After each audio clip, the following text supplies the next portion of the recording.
Hi everyone, hope you're doing alright, hope you're keeping safe, I hope you're keeping sane.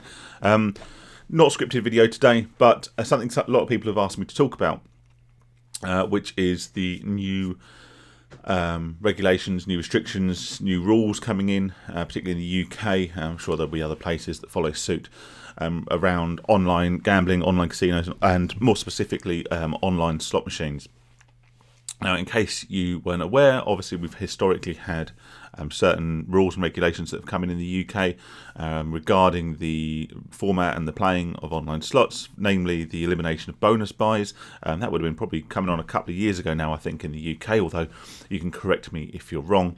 But I know also there are a number of other restrictions, a number of other rules that are coming into place with regards to online slots, and that's if these rules aren't in place already at the time of speaking.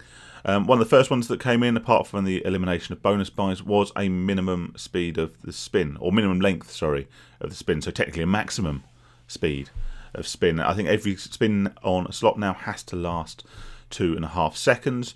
Now that doesn't sound like a huge amount of time, but I know personally when I used to play online slots, I used to play some terrible games, or games that were perceived to be terrible from a gambling perspective. I used to play blueprints and things like that, which you could spin incredibly quickly. You just click your mouse, click, click, click, click, and the wheels would sort of spin very, very quickly, time after time, probably in a small fraction of a second per spin. So the minimum time for a spin, or the maximum speed, depending on how you look at it, would have influenced my play and certainly my turnover of money quite substantially. They're also talking of eliminating autoplay features, which is a little bit of an odd one. I guess the intention of this is to make you more aware of your spinning, so you can't just leave your auto spins playing and go and make a coffee or do the washing up or do whatever you want to do and sort of just pop your head in occasionally and see if you've got yourself a bonus. And also there are other things coming in as well. What else did I see? They talk about maximum stakes, and certainly some providers and some websites have started actually reducing the maximum stakes on some of their popular games. Now, I would suggest that the way they've reduced the stakes won't impact a huge amount of people. They've reduced them from, quite often in places sort of 50 quid or 100 quid a spin down to sort of 10 or 20, which I'd say won't probably affect the majority of people who play these games. But it is all being done with a view to making the game safer and to making them less predatory and less of a risk to people who are already in the midst of a gambling addiction or are at a higher risk of gambling addiction. But do I think they will actually work? Do I think that these restrictions will really target the people that are at risk of gambling addiction, or are they just sort of nibbling around the edges, so to speak, having sort of toying with it and sort of maybe making a few adjustments, but really not addressing the root cause of the problem? Now, certainly that latter point, they're addressing the root cause of the problem. No, of course they're not doing that. The root cause of the problem is gambling addiction. And I guess if we look at it as sort of a fix rather than a preventative measure, so will changing the rules on slots, will slowing slots down and making them less playable, I guess in some ways, will that make them, will that fix gambling addiction? No, it won't. I think if someone has a gambling problem and inherently their place to go to is slots and that's their poison, I think it's very rare that a single form of gambling exists in isolation, but I might be wrong there. Then they will do one of two things. Their sessions will either become longer because they'll play until they get their fix, or what they'll do is people will start playing at higher stakes in order to get the same buzz over the same period of time and get the same level of dopamine hit in the short, sharp impact that you would hope from it, if that makes sense, hopefully, than they would previously. We've spoken before, and I'm a very firm believer in the idea and the principle that we don't gamble with a view to win. We don't gamble because it's the winning that gives us the buzz. The buzz comes from the potential of winning. The buzz comes from the suspense. It comes from the not knowing. It comes from the promise of something that might happen. It's why dopamine is released on every press. It's why dopamine is released particularly on things like feature teasers and things like that, where the outcome is as yet unknown. It's quite a bit of a misconception, really, that dopamine is a feel-good chemical that is released when something good happens. This is not the case, and this isn't coming from me. This is coming from people much more qualified and much smarter than I am. But dopamine is actually released when there is the promise of a potential result. It's what used to make us go out hunting in the medieval times. I think it was Jordan Peterson likened this to hunting a deer, and said that it's not, the dopamine isn't released when you catch the deer and you're about to eat it. Dopamine is released before you hunt the deer, when you first spot the deer, in order to get you to go and act on that urge. It's basically what drives you to do something. And with gambling, it's the promise or potential reward, potential payout that drives us to do it, not the reward or payout itself. It's why when we gamble, what happens is whether we win or lose, if we're not fully satisfied with our session, i.e. we've not played for long enough, or we've not had the sort of game or gameplay that we would normally anticipate or hope for, that we can walk away feeling deflated, regardless or not of the net financial result. I have done it in the bookies before, and I'm sure I've spoken about this previously, where I've got very excited about going to the bookies. That bit where you're almost running the last couple of 100 metres towards the bookies door just so you can get that first note in the fob tee. And once I've been there, I've got a very, very quick jackpot or a very quick feature win or something that will lead me to a sizable, in the grand scheme possibly not sizable, but comparatively large payout. But I've not wanted to leave. I've not been satisfied. I've not been placated by that win, because that wasn't what was driving me on. That wasn't what was spurring me on. That wasn't what was behind the dopamine hit that caused me to gamble in the first place. It was merely a byproduct. And this is why, like I say often with gambling, it's a race to the bottom, because we don't care whether we win or lose. But once we can't gamble anymore, we don't gamble anymore. So, will that stop people from gambling? No, it won't.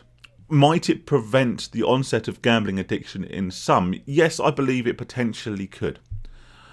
In the same way that not that long ago they restricted the theme and the nature and the sound effects, I believe, that certain slots use to make them less childlike, to make them more adult, and I guess if you want to boil it down, make them boring or more boring. What their aim is to do is to make these games less exciting, to cause less and certainly less frequent peaks and troughs of emotion. And for people coming on and playing slots without those peaks and troughs of emotion, they won't have the same hit, they won't have the same dopamine release, and they are less likely to get addicted to that form of gambling. It is, I believe, however, a fairly ineffective way of achieving this. It's certainly an ineffective way of preventing gambling addiction, whilst other avenues such as table games, including roulette, blackjack and the sort, are very much still available. And whilst the maximum stake, which could obviously be increased to increase the dopamine hit, is still relatively high for the majority of the population and the majority of people who are likely to be gambling. Now, this level of boredom, so to speak, has been talked about and spoken about not people like myself, but about many of the content creators, the streamers, I guess we'd call them, here on YouTube and elsewhere. The likes of Craig and the Bandit and Jimbo and all of these guys who are probably the biggest names in the UK, I guess. With regards to making this sort of content, and let's not go back over all that ground, they have expressed their displeasure at these new rules. And I guess if you're making bonus compilations, then the fact that it's going to take you a lot longer to get a bonus is, of course, going to restrict your productivity in that respect. But the fact that it's these guys, if we look at it at a purely surface level, and the fact that it's effectively these guys' jobs, so to speak, although I don't dispute that some of them will have been gamblers in the past in their own capacity. And there are some, of course, who are professional streamers. I believe someone like Chipmunks or whoever is purely doing it as a business venture. Does that make that better? Does that make that worse? Who knows? Who cares? But some of these guys would have been gamblers in their own capacity. But if, as someone who is doing this as a business, whether that be to make monetized content on YouTube, or be that to generate affiliate sign-ups or promote casinos as a sponsorship deal or whatever, whatever their purpose behind it is, if they are not enjoying the experience, then people who are coming on purely to do it as a leisure activity are even less likely to enjoy the experience, because there's even less of a potential payoff. So will it reduce the appeal? Will it reduce the draw of online slots? Very possibly. Will it do much to actually counteract existing gambling addiction? Not at all. I know if I was gambling now that with these new regulations in place, the chances are I would probably go down one of the routes I discussed. I'd probably start increasing the stake, or just playing for longer in order to get that same return, or maybe I'd start switching to games that have a higher risk to reward ratio in a much shorter period of time. And of course, historically, and FOBTs have taught us this more than anything, when new restrictions are put on games and on the game manufacturers, there will be ingenious, genius is giving them far too much credit, but there will be new ways to manipulate the rules, won't there? We saw it with the spin bar roulette. We saw it with the little pie chart things to get your spins. We saw them with when they got rid of bonus buys, and then there's increased bonus chances and all this sort of stuff.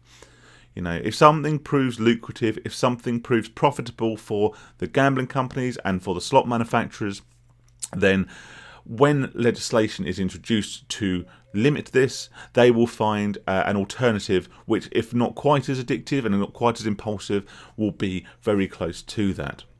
So that is my response to these new rules. Maybe I haven't quite covered off everything I wanted to in this video because I haven't scripted it, I haven't planned it. I've just come on here and had a chat because it is something you guys did ask me to talk about. So just very quickly in summary, will it stop gambling addiction? No. Will it stop as many people playing slots? Very possibly, but I believe they're just likely to go elsewhere. What is the solution?